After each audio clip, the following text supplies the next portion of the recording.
ക്ഷീരസാഗരത്തിൽ വിശ്രമിക്കുന്ന ഭഗവാൻ വിഷ്ണുവിൻ്റെ ഈ ചിത്രം ഒരു ആഴമുള്ള സത്യത്തെ പ്രതിനിധീകരിക്കുന്നു. ഈ ദൃശ്യം ഇത് വെറും ദൈവിക പ്രതീകം മാത്രമല്ല, നമ്മുടെ ജീവിതത്തിൻ്റെ തുടക്കം തന്നെയാണ് പ്രതിനിധീകരിക്കുന്നത്. അദ്ദേഹത്തിൻ്റെ നാഭിയിൽ നിന്ന് വിരിയുന്ന താമരപ്പൂവ് പോലെ ഒരു മകൻ്റെ നാഭിയും അമ്മയുമായി ബന്ധപ്പെട്ട് ജീവൻ്റെ പൂവ് വിരിയുന്നു. ഈ ചിത്രം അമ്മയുടെ ഗർഭപാത്രത്തിലെ കുഞ്ഞിനെ പ്രതിനിധീകരിക്കുന്നു.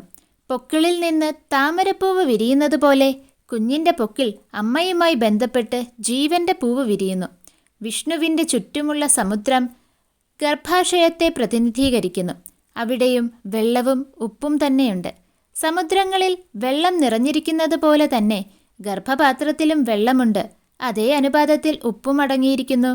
അതുകൊണ്ടാണ് അമ്മമാർക്ക് ഗർഭകാലത്ത് ഉപ്പുള്ള വിഭവങ്ങളോട് മോഹം തോന്നുന്നത്. അത് ശരീരത്തിനാവശ്യമായ പ്രകൃതി സമത്വം തന്നെയാണ്. ശരീരത്തിന് അതത് സമയത്ത് അത്യാവശ്യമായതിനാൽ യോഗനിദ്രയിൽ വിശ്രമിക്കുന്ന ഭഗവാൻ വിഷ്ണുവിനെ പോലെ തന്നെ ഗർഭസ്ഥ ശിശുവും ശാന്തമായ ഉറക്കത്തിലാണ്. അവനെ മാതൃപ്രകൃതി സ്നേഹത്തോടും കരുതലോടും കൂടി സേവിക്കുന്നു. സമർപ്പണം, ശാന്തി, ദിവ്യ സംരക്ഷണം ഇവയാണ് ഭഗവാൻ മഹാവിഷ്ണുവിൻ്റെ ഭാവം. ഈ ദൃശ്യത്തിൻ്റെ ഭാവം കീഴടങ്ങൽ, നിശ്ചലത, ദിവ്യ സംരക്ഷണം. ഇതാണ് ഭഗവാൻ വിഷ്ണുവിൻ്റെ യഥാർത്ഥ സ്വഭാവം.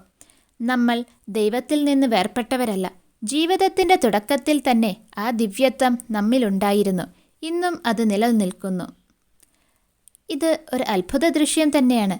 ക്ഷീരസമുദ്രത്തിൻ്റെ നടുവിൽ ആദിശേഷൻ്റെ വിശാലമായ പാമ്പുരുവിൽ വിശ്രമിക്കുന്ന മഹാവിഷ്ണുവിനെ കാണാം. അദ്ദേഹത്തിൻ്റെ മുഖത്ത് ആഴത്തിലുള്ള ശാന്തിയും യോഗനിദ്രയുടെ മഹിമയും നിറഞ്ഞിരിക്കുന്നു. ലോകം മുഴുവൻ അദ്ദേഹത്തിൻ്റെ ശ്വാസത്തിലും ചിന്തകളിലും വിശ്രമിക്കുന്നു. വിഷ്ണുവിൻ്റെ പാദങ്ങളിൽ സമർപ്പണത്തോടെ സേവനം ചെയ്യുന്ന ലക്ഷ്മീദേവി, ഭക്തിയുടെ പരമോന്നത രൂപം. ഭക്തൻ എപ്പോഴും ദൈവത്തിൻ്റെ പാദസേവനത്തിൽ മുഴുകിയാൽ ദൈവാനുഗ്രഹം ഒഴുകി വരുന്നു എന്നതാണ് ഇതിൻ്റെ സന്ദേശം. അതിനിടെ വിഷ്ണുവിൻ്റെ നാഭിയിൽ നിന്ന് ഉയർന്നു വരുന്ന ഒരു താമരപ്പൂവിൽ ബ്രഹ്മാവിൻ്റെ സൃഷ്ടിപ്രവർത്തനം ആരംഭിക്കുന്നു. അതായത് സർവ സൃഷ്ടിയും വിഷ്ണുവിൽ നിന്നു തന്നെ ജനിക്കുന്നു. വിഷ്ണുവിൽ തന്നെയാണ് നിലകൊള്ളുന്നത്, പിന്നെയും വിഷ്ണുവിലേക്കാണ് ലയിക്കുന്നത്. ഈ ദൃശ്യം നമ്മോട് ഓർമ്മിപ്പിക്കുന്നത് ലോകത്തിൻ്റെ തുടക്കം, നിലനിൽപ്പ്, അവസാനം എല്ലാം ഭഗവാൻ വിഷ്ണുവിൻ്റെ അധീനതയിലാണ്. എന്നാൽ ഇത് വെറും ദർശനം മാത്രമല്ല. ശാസ്ത്രങ്ങളിലും ഇതേ സത്യം പറയുന്നു.